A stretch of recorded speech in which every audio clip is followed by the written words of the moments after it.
গাজা অভিমুখী আন্তর্জাতিক নৌবহর global smooth floating আছে। গাজার উপকূল থেকে প্রায় 370 কিলোমিটার বা প্রায় 200 নটিক্যাল মাইল দূরে অবস্থান করছে এই নৌবহরটি। এতে অংশগ্রহণ করছেন পরিবেশ কর্মী গ্রেটা থুনবার্গের নেতৃত্বে আন্তর্জাতিকভাবে সক্রিয় মানবাধিকার কর্মীরা।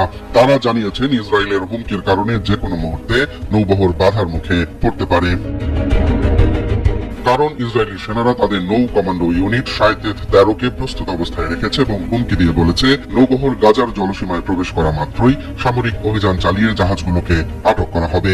এজন্য এই কমান্ডো ইউনিট ইতিমধ্যেই সমুদ্রে জাহাজ আটকানোর মহড়াও দিয়েছে।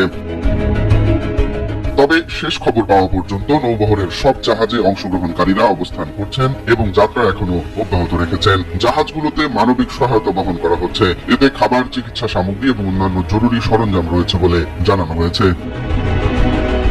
নৌবহরের একটি জাহাজে থাকা ক্রোয়েশিয়ার আইনজীবী মোরানা মিলজানোভিচ জানিয়েছেন, আন্তর্জাতিক আইন অনুযায়ী আন্তর্জাতিক জলসীমা বা অন্য দেশের আঞ্চলিক জলসীমায় বেসামরিক জাহাজ আটকানোর কোনো অধিকার ইসরায়েলের নেই।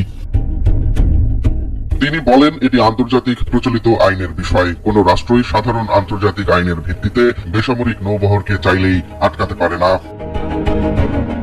মিলজানোভিচ আরো বলেছেন, ইসরায়েল কেবল তখনই আটকাতে পারে যদি কোনো অপরাধ সংঘটনের আশঙ্কা থাকে বা রাষ্ট্রীয় নিরাপত্তার জন্য প্রমাণিত হুমকি থাকে। এখানে এমন কোনো প্রমাণ নেই। চারপাশের নৌবহরের প্রতিটি নৌযান মানবিক সহায়তা হিসেবে খাবার ও অন্যান্য জরুরি সামগ্রী বহন করছে।